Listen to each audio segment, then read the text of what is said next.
Hello and welcome to episode 2 of Comfortably Unconventional with your host, me, Lena Caroline.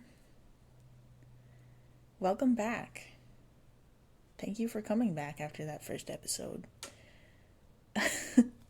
I was very nervous to record that first episode. Honestly, I'm pretty nervous now. I'm hoping that goes away after a little while. I was rewatching the video portion of my first episode, and I realized that I was really camera shy. If you watch the YouTube video of my first podcast, I was really avoiding contact with the camera. I feel like I don't like eye contact that much in general. I'm not sure why that is. I can't remember if I mentioned before, but I work in healthcare. I work in nursing. And, I feel like eye contact is actually really important in that job. Obviously, just to let your patients know that you're actively listening and that you're confident in what you're doing. And honestly, I handle eye contact fine then. But when it comes to personal relationships, I don't know. I don't like eye contact.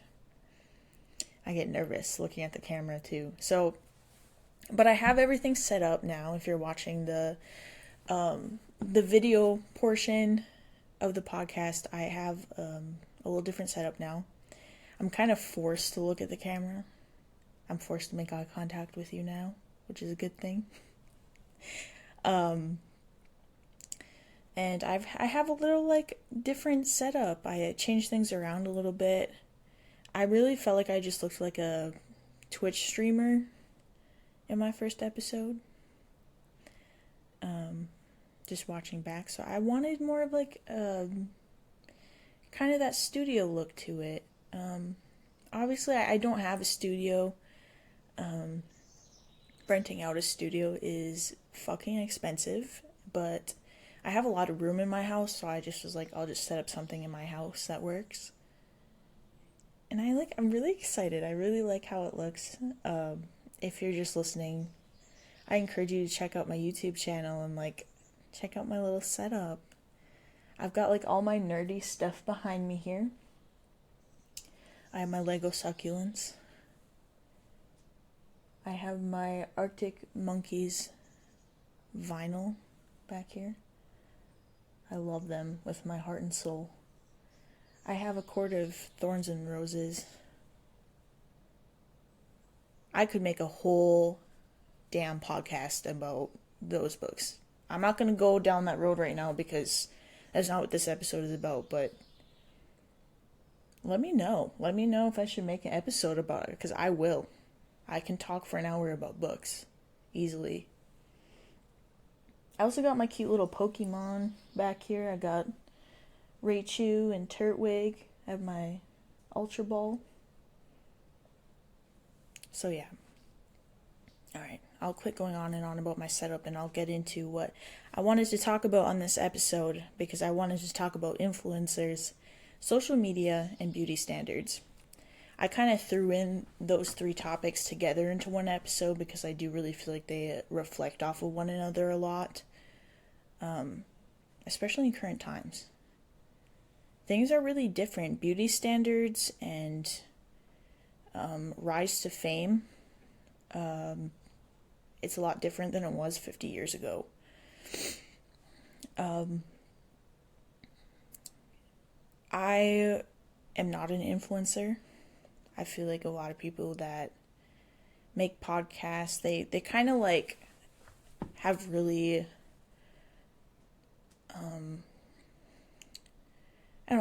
established themselves first, whether they do stand-up comedy, maybe they blew up on YouTube first, maybe they blew up on TikTok first, and then they decided to make a podcast. I kind of did things the other way around. I'm hoping that my podcast is really what's going to be successful. I have dabbled though in, you know, I guess you'd call it like micro influencer or micro influencing.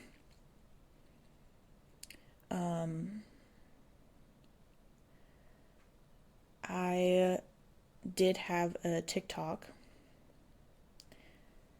I made it about a year ago. And I don't know if you guys are like this, but like sometimes I just like to, like I have my accounts where like I have people I know in real life on it, and I just feel like I kind of have to like, in some ways I kind of have to filter what I say. You know, maybe I have like coworkers on there. I just want to make sure that I'm being like pretty, I don't know, I have to be like completely appropriate, and I don't really want to be posting anything that gets like misconstrued by anyone. So I often would like I've been doing this for years where I make like an account that like I just don't really tell any of like my friends or like people I know in real life about. It's just my shit posting account. That's all it is. So I did that on TikTok. And I think it's funny because I've heard this a lot where it's always like the shit posting account that you did not make to try and like blow up or like be successful on that ends up like blowing up. I made I made this TikTok account and I was like shit posting on it, and my videos like started getting views. And it started out really small where I was getting like maybe, I don't know, like 20, 40,000 views on my videos, like per video. But let me tell you, I'm from like a really small town, really small area. You know, this sort of thing like just is not like common to get like 20, 30,000 views on a video, or to have over like, I don't know, maybe 2,000 followers on Instagram or something. It's like, it's uncommon. So I was like getting really excited. I was like, this is it. Like, this is my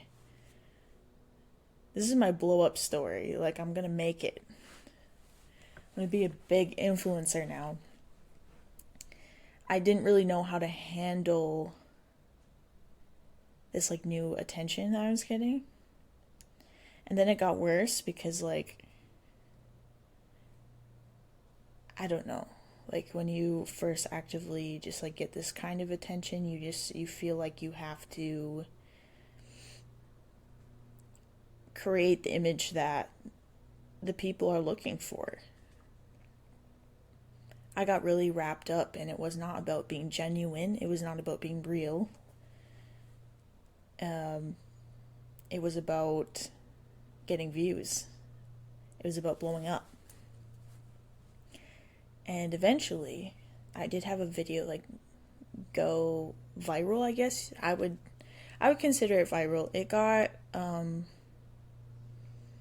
want to say like it capped off at like 5.5 million views, which I know there are videos on TikTok that get like 20 million views per video, and like those are really like viral videos. But for me, it was like viral enough because it was to the point where I did have friends online that were like, yo, like I saw your video on like Instagram, and this like big account reposted it, or like, oh, like your video is trending on this hashtag on Twitter. And I was like, holy shit.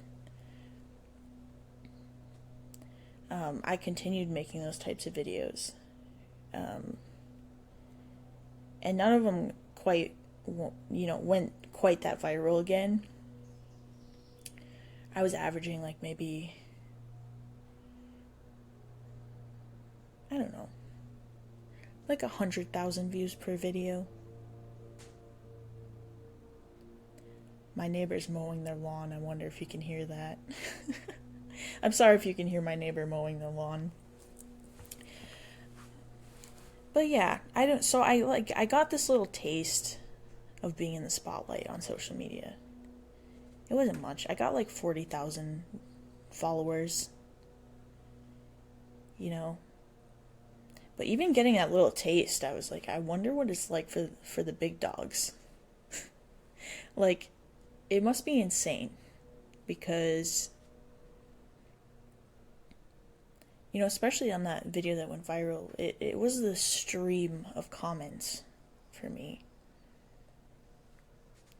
And I just was one of those people where I just scrolled through and I would read every single comment. And my video wasn't really,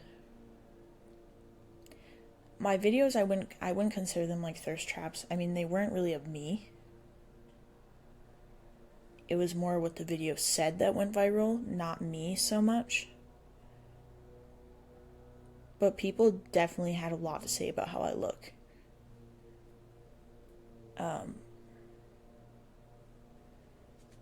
I don't really think that I'm conventionally beautiful by society's standards.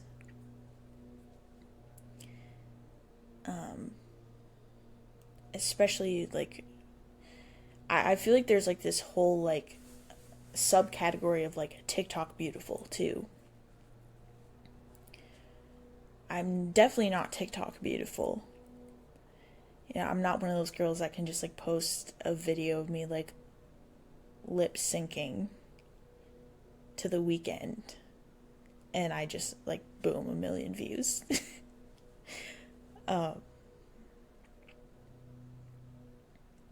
And there was, like, some people saying, like, really nice things about how I look, but there was also people that are like, why, like, what are you guys talking about? Like, she's clapped. She's ugly. She needs to lose weight. That was one that one stung. I mentioned before, I'm not a petite girly. I'm a curvy girly. I'm bigger, and on top of it, I'm, like, just shy of 5'8", so I'm also not, like, I'm not short either.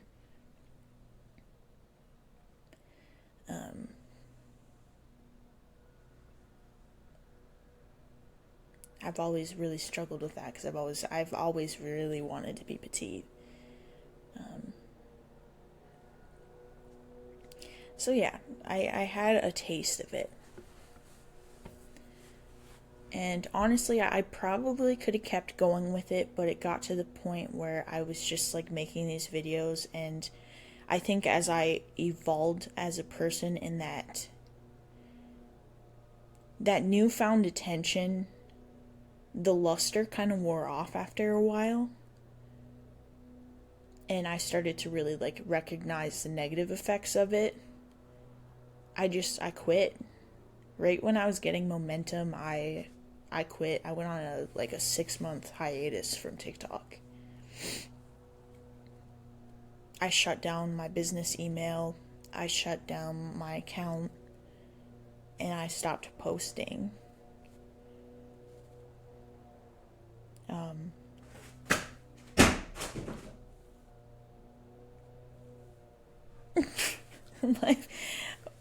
If you're watching, my book just fell off of the balcony. And I hope it's okay. I just knew that when I started recording this podcast that there was always going to be something in my episodes that did not go smoothly. So hopefully that's the only thing for this episode.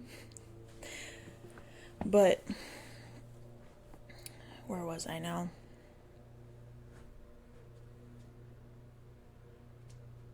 Trying to think. My mind went blank after that one. I was talking about my hiatus and all that good stuff. So I took my hiatus, and I actually missed out on some, like, really big brand deals that I didn't get to have because of that hiatus. And I would say that my account kind of lost its momentum.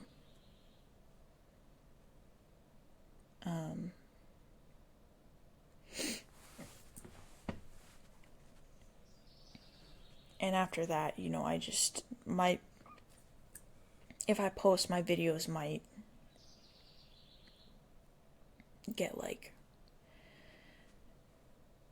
10,000 views. I've had one get like 70,000. pretty low. Especially like I don't know. Like it doesn't sound low, but as far as TikTok goes, TikTok is that one platform where I feel like it's almost like anyone can blow up on it. Anyone can go viral on TikTok. It's almost just like luck of the draw, I feel like. So, as far as like views go, it's not actually that much, I feel like, for TikTok.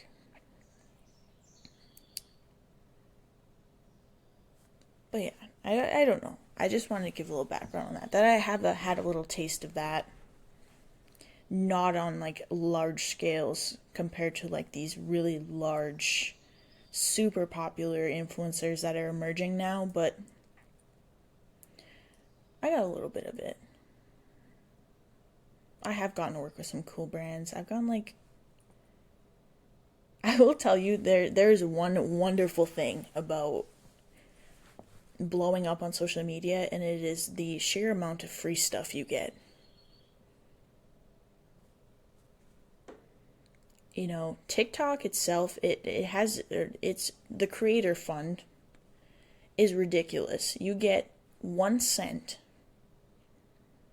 per 1,000 views. Right? So if you get 10,000 views, for every 10,000 views you get 10 cents.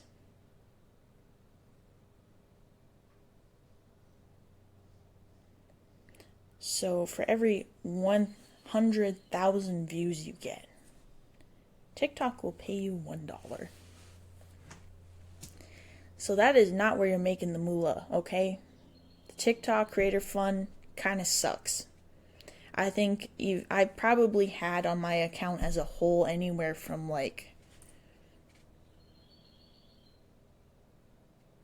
trying to think about this right, like mathematically, I don't know, maybe 10 million views, 15 million views, I don't know, somewhere around there altogether.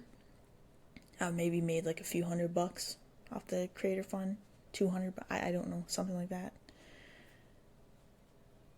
So that's not what you live off of. Where you make the bag is with the brand deals. Brand deals, if they feel like you have momentum or you can make a video with their brand blow up in it, they will pay you good money.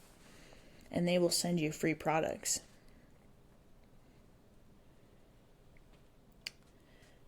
Which I do love.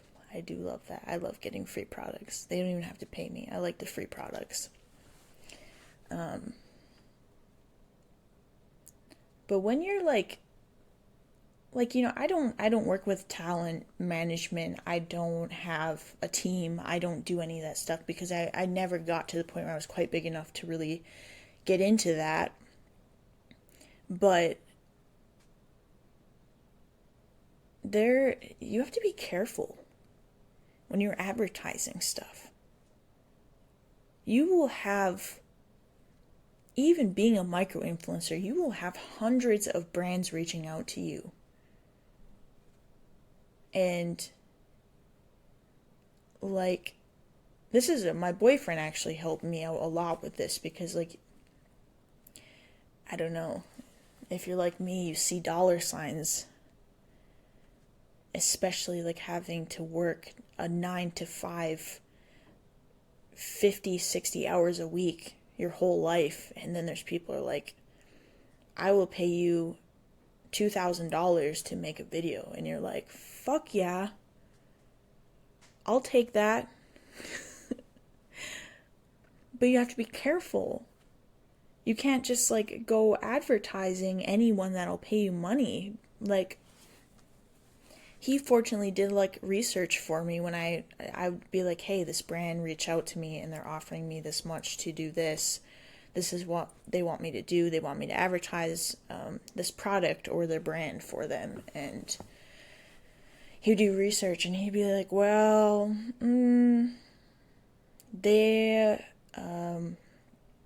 it says here in their privacy policy that they can like do this, blah, blah, blah. And they like get to collect your information, or like, they own rights to this or that, and like he was really good with that legal jumbo that I just like never even thought to pay attention to.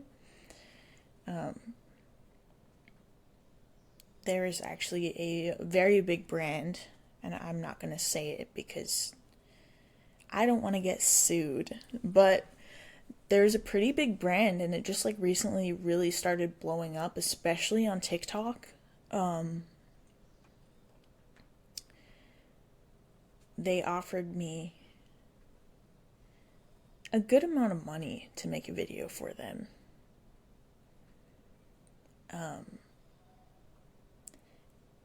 But they seemed really scammy to me, even though like a lot of people are like using it and ordering from it, and like they are getting like actual products from them and stuff. Although I have heard some people say that they like don't get their products from this company sometimes. I don't want to divulge too much, but they offered me a bag to make a video for them. And my boyfriend did research, and he was like, here's the trip up with them. And it was that they like they used like spyware. It scares me to have these like apps or companies that are like really early into blowing up, where they haven't been around and haven't been used long enough to see the long-term effects of using them. So you have to be really careful. So, I don't know. I wanted to kind of get into talking about like beauty standards and influencers and stuff.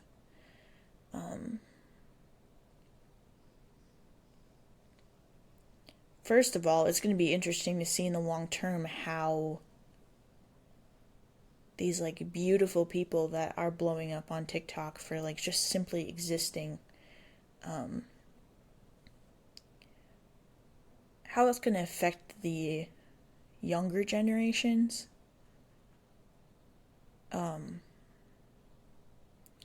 Because I know, like, I feel like TikTok is so different in this aspect. Like, I definitely think you can kind of control what you see on TikTok in a sense, but not as much as maybe like Instagram, because like you can either choose to follow someone on Instagram or choose not to, and you like, I don't know, like on Instagram, if I have an account and I just like choose to follow like just like gaming content and book content and traveling content, that's basically what Instagram's going to show me. And like I don't have to really see like models popping up on my page if I don't want to. But with TikTok, you have the For You page, which, it says For You, but I feel like it will just kind of automatically like show you videos that are trending. Sometimes kind of like it will obviously show you like hashtags that you're interested in and that you like and stuff, but I also feel like it just automatically like feeds you like trending videos. I know that even though I don't really like follow a lot of accounts or just like really really like pretty model-esque people just lip syncing. That's definitely not really what I like and follow on TikTok, but I get it a lot. Makes me feel really shitty sometimes. Like really shitty, because like I said, I'm not that kind of beautiful. I don't want to say that I'm not beautiful. I'm trying to love myself. I'm trying to be in my era where I can appreciate how I look and like enjoy it and everything. But like I know I'm not like TikTok beautiful. Because if I make a video of me just lip syncing to a video and I feel like I look good in it and I post it, it's like not going to get views. But I know that there's these people on there that like they literally just like post themselves and like they just blow up for it, and it kind of like makes me feel bad. Like I wonder what it's like to be like that. To be fair, I'm sure that it comes with like its major downsides. I'm sure those people, like, I've actually seen it, happen to these people that do that, like, to be like super sexualized and like objectified by people and not be treated like human beings. Like, I definitely can understand there's downsides to that too, but there's just been multiple times though where I've like posted and maybe I've like tried to make that kind of content where I like just post me like feeling myself, like feeling beautiful, just lip syncing to like a Lana Del Rey song or something, and it doesn't get any views. And I'm like, I'm not beautiful. Or I don't. Here's another thing. This has always like bothered me. Like I feel like a lot of those like people that I see, they just have that like that mysterious energy, like that almost like siren like energy where they not only look beautiful, but they just have a mysterious aura to them. That has never been me. Ever. I have goofy energy. I have nerdy energy. I have like funny comedic energy. I am not sexy and sultry. But I've always kind of wanted to be. And I feel like that's like really a trendy thing now too, to like be like, like how to enter your dark feminine era. But and like those videos where it's like how to enter your dark feminine era, and it's like like dark psychology, like how to manipulate men. I feel like I'm here, I'm like, I don't want to manipulate men. I don't want to manipulate anyone. It's just not me. I don't like it'll never be me. But in a sense that has like made me feel insecure multiple times.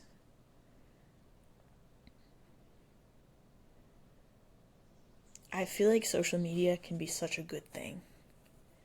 And in a lot of ways, I love that TikTok is kind of the unhinged platform because like for example, there's a lot of like excuse me. There's a lot of like current events and like politics and like I don't know, important things that I've seen on there that they don't get covered on other social medias.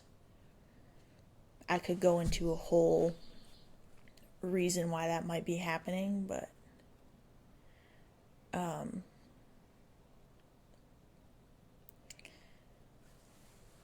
yeah, it's you get a lot more access to information that maybe people don't necessarily want you having access to. I think that like with politics in particular, they really use it to their advantage where they said, yes, this is public. This is accessible to the public, but the public just doesn't know to go looking for that information. But now, like with TikTok, there are accounts that are saying, here's that information that's publicly accessible. Look at it. This is what's happening.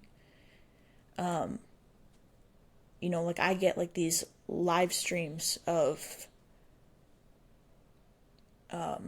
like Senate meetings.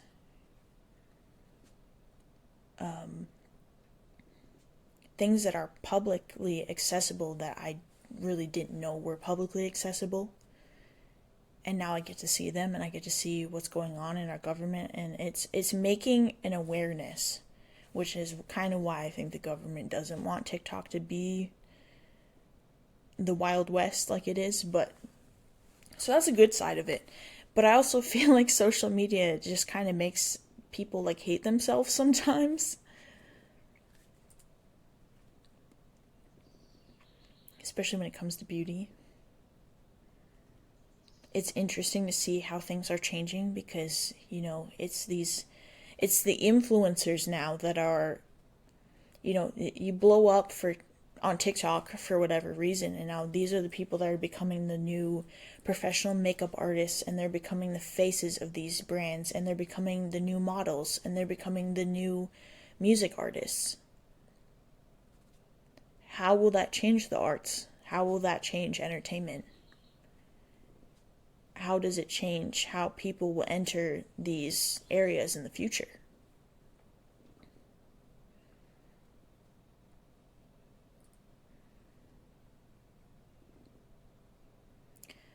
I was I kind of want to talk about this too, circling back to like brands. Like there's the whole like influencer pushing brands. I'm not exactly sure how I feel about all that. You get these really big influencers that are like, they kind of almost, I feel like it can be kind of manipulative. And when I say that, there's people that I've seen that, especially like beauty influencers, that's a big one where like they literally have work done, right? And they have the money to go and get whatever done that they need to get done to look 10 out of 10 all the time. Because that's their job. Their job is to look good. So that's what they put their time into. Versus someone that's working a 9 to 5. But yet their viewers are people that work everyday jobs and have just like everyday normal lives. And they're saying, if you buy this product, you can be more like me. And it's usually a bunch of bullshit. In my opinion, I think. These are the same beauty influencers that are like, like, acne's beautiful. You're still beautiful with acne. You're still beautiful with cellulite. But buy this product by said company that gets rid of your acne or gets rid of your cellulite. What? I thought you just told me I'm beautiful with this, and then you're trying to sell me a product manipulating that insecurity for me to get rid of it so I can look more like you or whatever.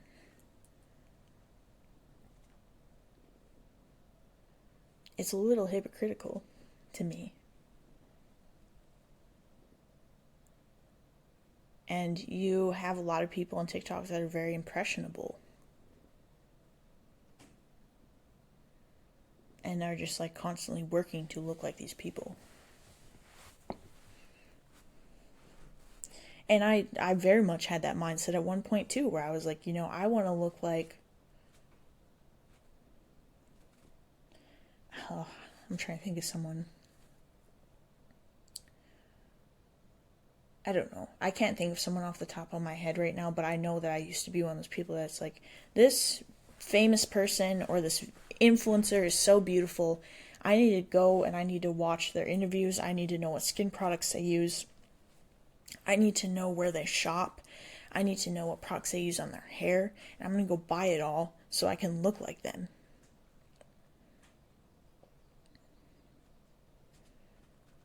I want to say it right now.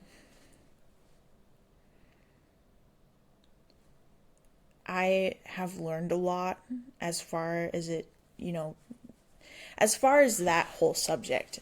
For me, I've tried to do the 10-step skincare routine, whatever. I'll tell you one thing right now, I drink a lot of water. I wash my face with a microfiber towel twice a day, morning and night. I use a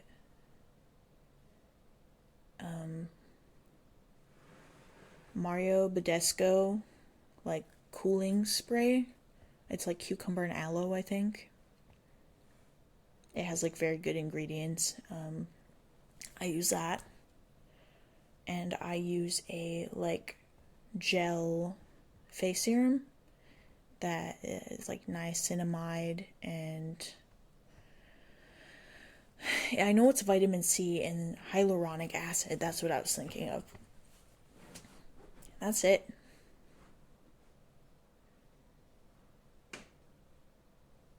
And I'll use like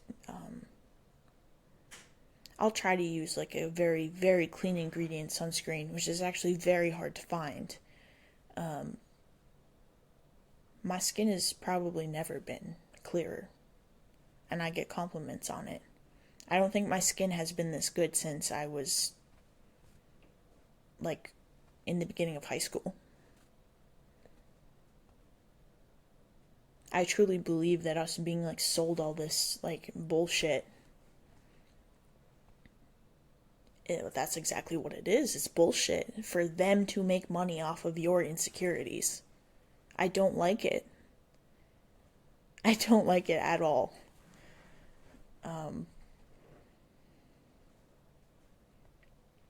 And I feel like they use a lot of loopholes to make you feel like it's gonna work or give you like a set effect. I see this a lot with like mascaras. And I'm just gonna put this out there. There's no way in hell that Kylie Jenner or her team is ever gonna hear my podcast, but just to cover my bases, this is my opinion, but recently, or maybe not too recently, a while ago, I saw that Kylie Jenner was like campaigning her mascara, her new mascara, and her eyelashes looked like really unrealistically perfect.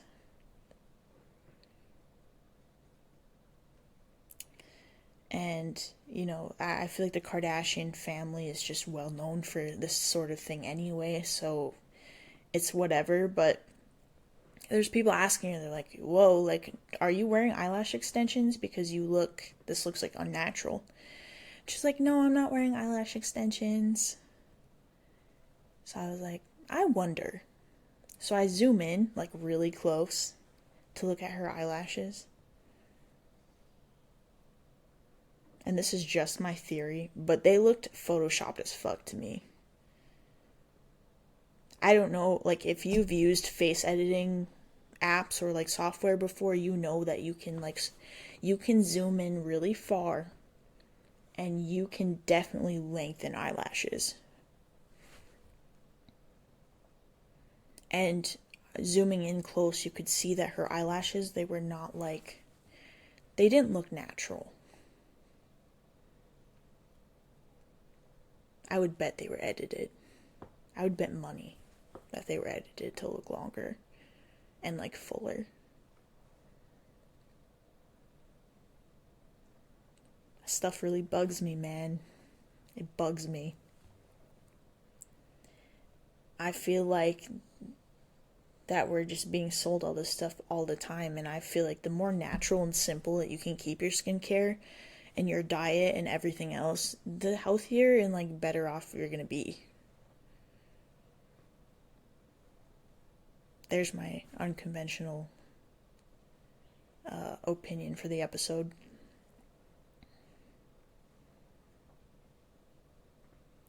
There was someone that I wanted to hold on. Let me look at my iPad here, because there is someone that I recently started following on TikTok, and I just adore her.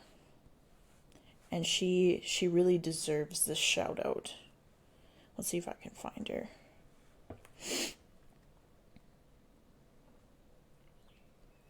She's beautiful inside and out, but she's not like conventional TikTok beautiful.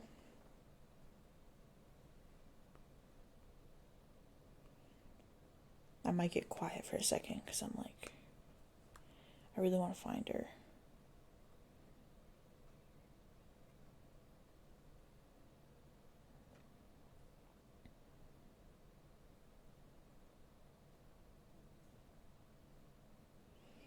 Where are you?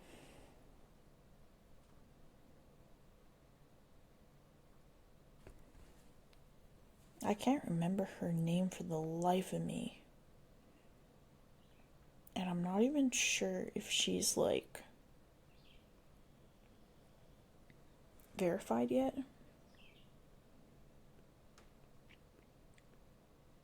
That's a whole nother rant I could go on.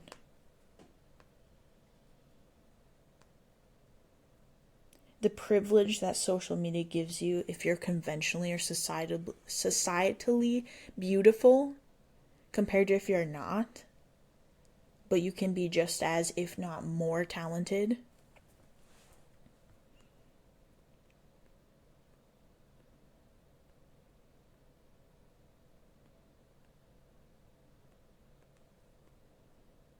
makes me mad. It does.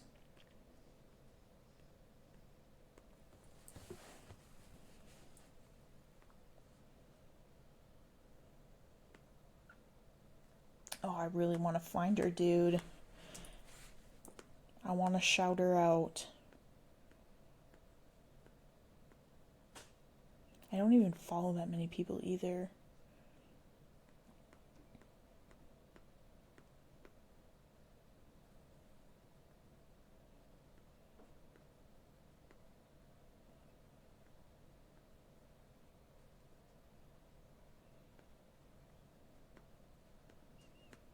Damn. I probably should have done this before I recorded because I knew that I wanted to talk about her. Let's look in my like videos. That might be faster.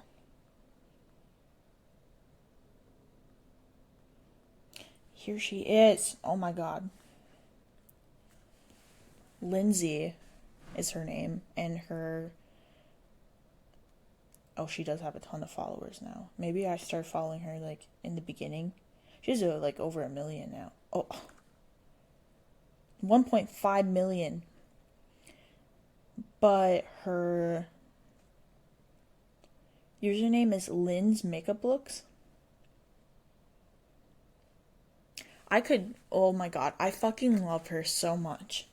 She just is like, I don't know, there's just like these influencers I feel like that just deserve every good thing that fucking happens to them from blowing up. She's so good at makeup. And makeup is an art, okay? I can't do makeup to save my life. Like, I can do basic everyday makeup, but I feel like no matter what I do, my face never looks like beat. I can't do that. Her like eye looks are just so creative and so beautiful, and she just seems so nice. And I feel like she just has this genuine quality that is rare.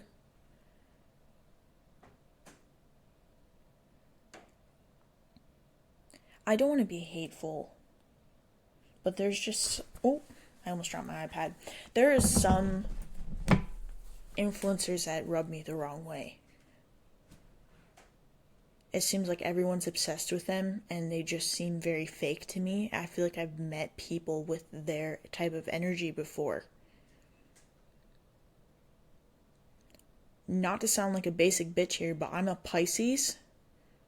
I read energy like no other.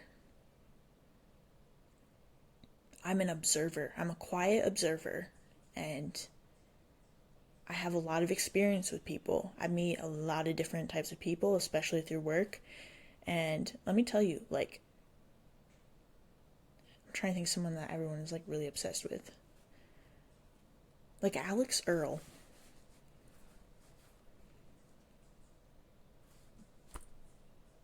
I don't know if she's done anything bad or like if she is like problematic. I don't follow her and I don't keep up with her simply because I just like, she gives very mean girl energy to me.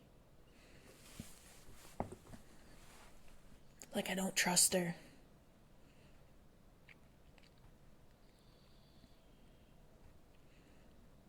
I don't.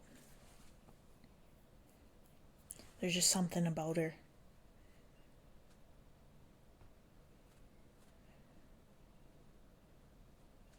I appreciate the influencers that have started from a very normal lifestyle, or maybe started from a very low place and literally worked their way up to where they are. And they earn every dollar that they make. Like, they earned it. I love influencers like that. I love them so much.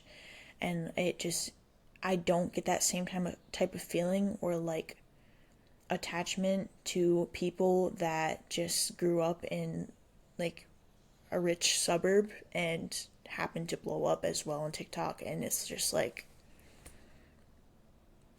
just an extension of like the life that they expected for themselves, or like what they had previously had already. There's a few influencers that have made it big that I'm just like, Brittany Broski, dude. I fucking love her with my heart and soul. She is my comfort. Like, podcaster, YouTuber. I watch all of her shit so much. Because she's just like so atypical for the influencer world, but like,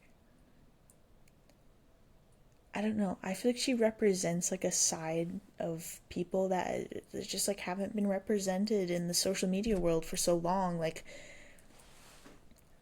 us nerdy people that, you know, like to read and like academia and like, you know, like that sort of thing.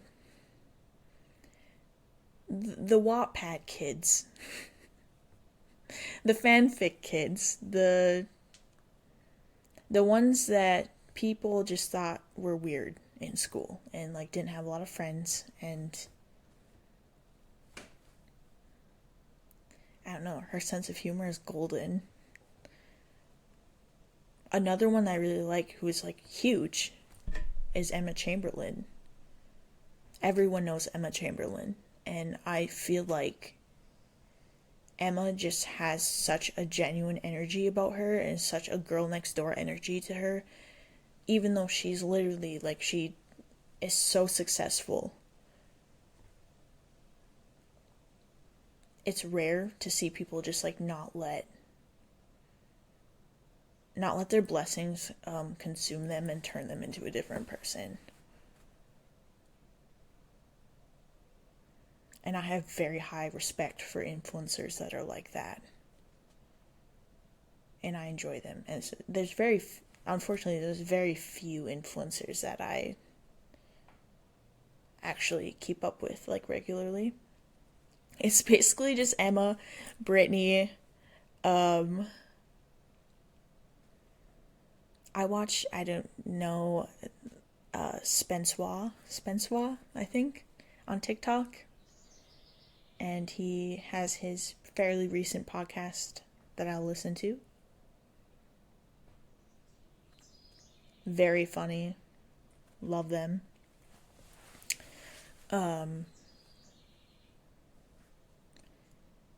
And I will occasionally like watch Cody Ko and like Noelle Miller and Cody's wife's podcast, Kelsey. I really like Kelsey.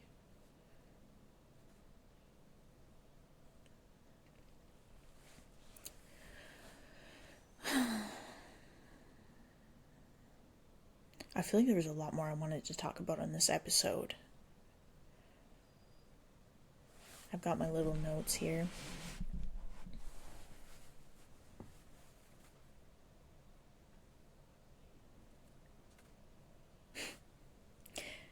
I remember there's a little thing I wanted to say today, and it was that since we're talking about beauty, I actually washed my makeup brushes today. in Lord knows how long. If you're listening or watching today, this is your reminder to go wash your makeup brushes. If you're feeling extra today after you wash your makeup brushes, go through your makeup and throw out your expired makeup. I didn't do that today. I don't think I need to, though. I've majorly minimized my makeup collection.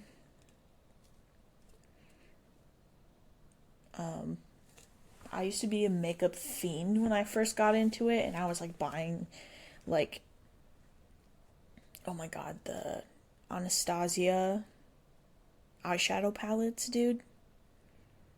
You remember those? Modern Renaissance? Is that what it was? Obsessed. I had like 2 Morphe palettes. And that's not even all the eyeshadow I had. All that eyeshadow for a bitch that doesn't do eye looks. What?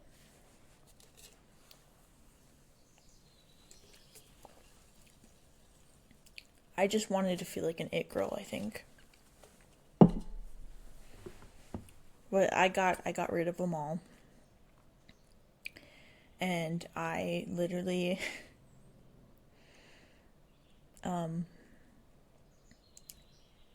I don't wear foundation anymore. I wear concealer. I wear CoverGirl concealer. I use a lot of drugstore products. There's like very few things that I insist upon getting like more. I don't know if it's called luxury. I don't think so. I don't know how you refer to it. Yeah, I guess there's few things that I feel like I have to get at Ulta or Sephora. And one of them is my mascara. Better Than Sex waterproof mascara by Too Faced. Is it Too Faced? I hope it is. I don't know for sure. That shit does not come off. Okay? I love it. That's what I'm wearing now. Also the Benefit Brow products. Their brow gel and their brow pencil, like the dual one with the brush, like the spoolie on the one end, and then it's got the little tiny like pencil tip for your brows. Love it. I will never get anything else for my brows. I'm trying to think what else. Oh my god. I have also the Anastasia dual. I don't even know what it's called exactly, and I don't even know if they have it anymore, but it's like a highlighter stick. And on one end it's like the highlighter. And it lasts forever. Like, I don't know how long I've even had it now. But one end is the highlighter and one end is the brush. Oh, I love it. It's gorgeous. It is really glittery. I kind of don't mind looking like I have sparkles on my face. But it's so pretty. I'm obsessed with it. I really like it.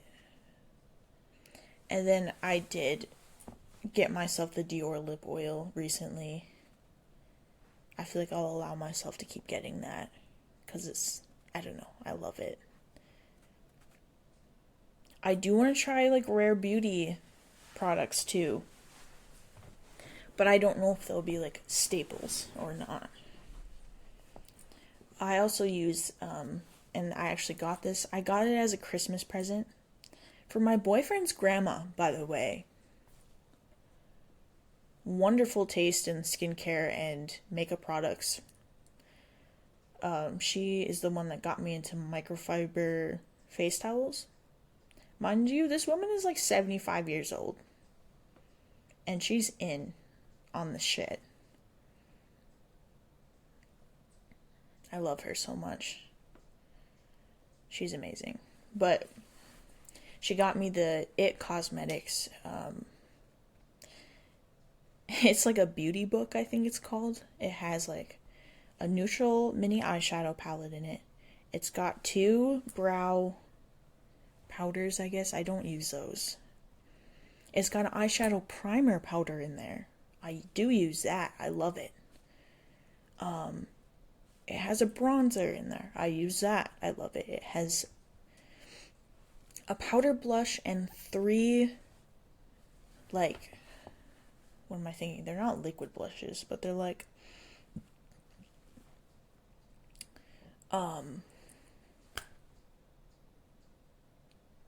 cream blushes. That shouldn't have taken me that long, but they have 3 cream blushes, all of which are just gorgeous. And then the pressed, I think it's a translucent powder, the It Cosmetics pressed powder. The blurring effect is insane. That's probably the product I'm obsessed the most with, but that beauty book goes everywhere with me. It's like perfect for traveling. It never like breaks. It's just I love it so much. It's got like everything that you need right there. I'm trying to think what other staple I use. Those are only like the more expensive products that are staples in my makeup routine or my beauty routine. Otherwise, the rest is just drugstore. My concealer is drugstore. My I often use like it's not even white. It's technically a very, very light blue eyeliner for my waterline by Hard Candy. I think it's called like Ice Blue or something. That's a staple, man. I love white eyeliner. If you have blue eyes, I would highly recommend getting the Hard Candy Ice Blue eyeliner and just even try it on your waterline, because it just like it makes your eyes pop and look so nice.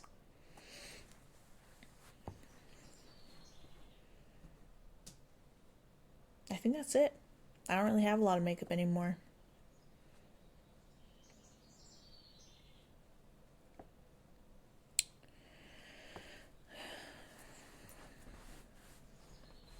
I don't know what I'm at here for time, but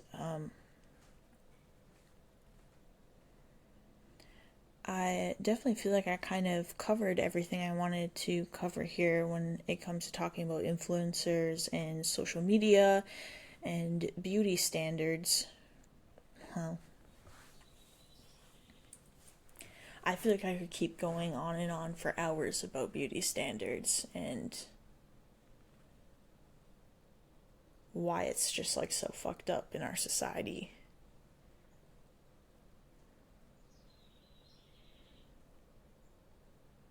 I think we really need to learn as a society that people can be really outwardly conventionally beautiful and be pieces of shit people.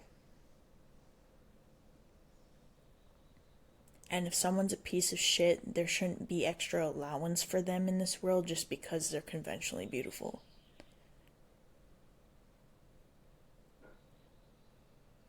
It drives me crazy.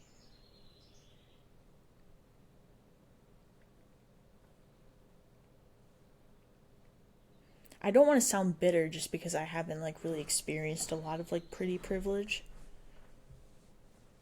I wouldn't say I have.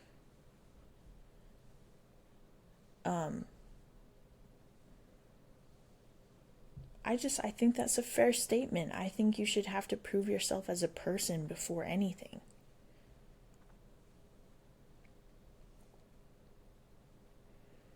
I think if people are allowed to get away with stuff just because they are beautiful by society standards, like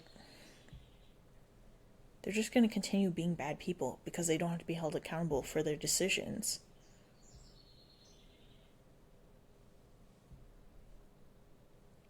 I don't know.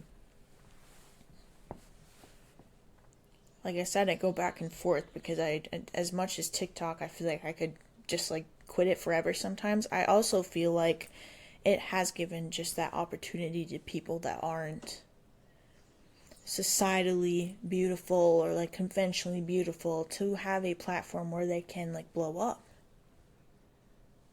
and succeed and do what they want to do, and they deserve it.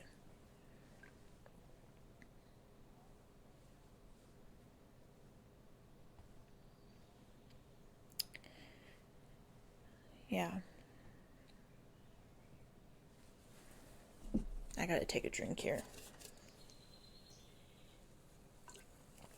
I hope you can't hear me like gulping down this drink, man. I don't I don't know. ASMR, like drinking, eating ASMR, I hate it. I can't remember what it's called. When you're like, it's like a phobia of like chewing sounds or like smacking noises. That's me.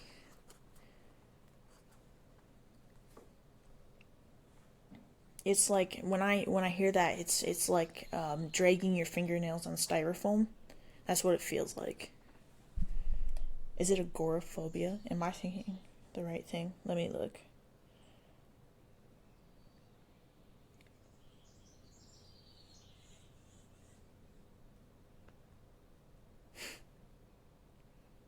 That might be the wrong thing. Hold on.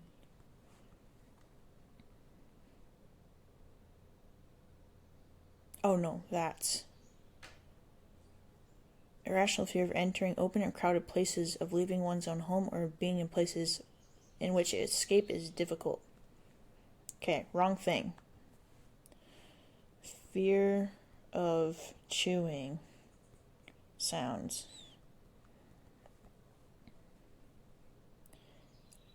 Misophonia. So it's not a phobia, it's misophonia.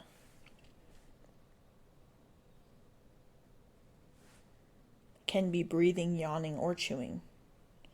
Creates a fight or flight response that triggers anger and desire to escape. So my mom is a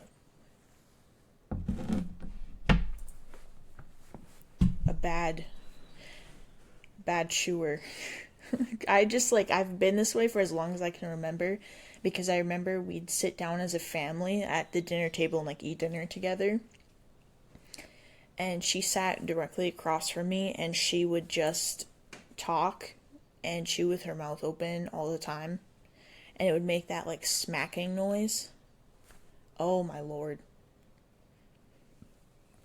I would get so unreasonably angry at her. And I feel like I would just like shovel down my meals as quick as I could so I had an excuse to leave the table because I couldn't stand the sound of her chewing.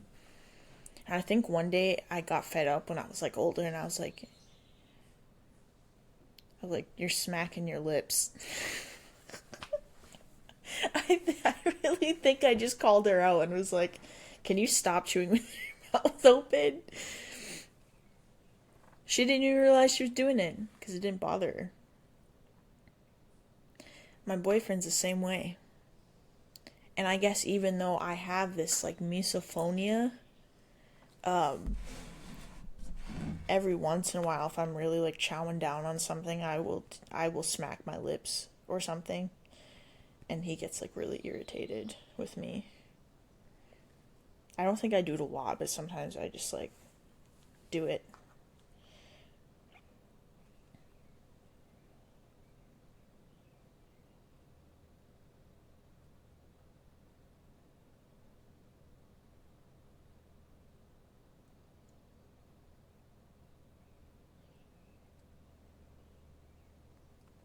Sorry, I'm reading here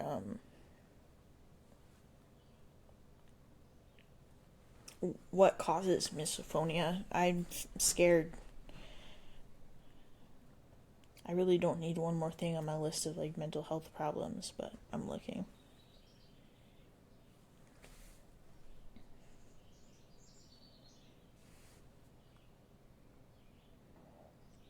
This is by Harvard, this article I'm reading.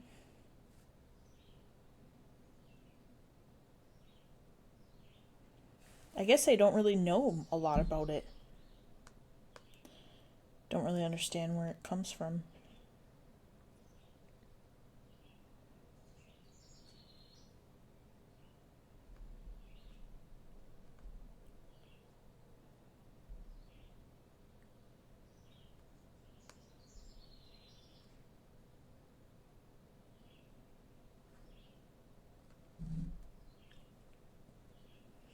It's interesting.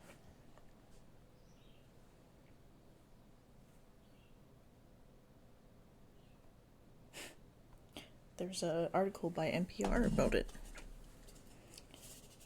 Whatever. But yeah. ASMR is not. Honestly, now that I think about it, I don't think there's any ASMR I do like. It's crazy to me that there's like ASMR influencers and all they do is like put slime on their mics and get acrylic nails and like tap it and whisper. It drives me nuts. I can't stand it. I think I've literally blocked ASMR accounts because I don't want them to pop up. Like, it's so triggering to me. And I I honestly wonder if it's because of just like trauma. Like maybe if misophonia is more of a trauma related issue or something. I'm not sure what would be so triggering about smacking sounds or whatever. Or like, I don't know, like chewing sounds.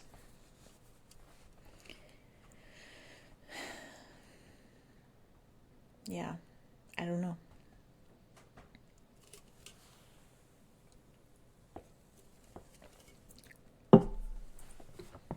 I just did it again. Now I'm really hyper aware of my smacking sounds. Well, I think I'm gonna end the episode here. I hope you enjoyed listening. I am now. My Spotify is released. Oh my god, my podcast is released on Spotify now. It should be coming out on Apple Pod as well. It should be on just about anything that you can listen to podcasts on by the time the second episode comes out. So if you are watching on YouTube, I really appreciate if you like and subscribe. If you're listening on Apple or Spotify or anywhere where you can give a rating, I would really appreciate if you rate my podcast. You can now follow. Oh, damn, I'm so uncoordinated. You can now follow my podcast on Instagram. I want to plug that. Uncomfortably unconventional on Instagram. Or on TikTok. You can watch some clips there at Comfy Unconventional Pod. My name was too long, so I had to shorten it on there.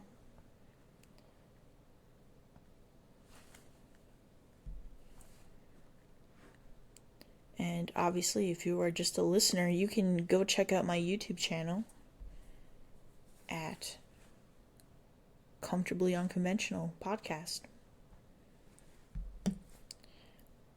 Once again, thank you guys for listening. I appreciate every single one of you. And I will see you next time.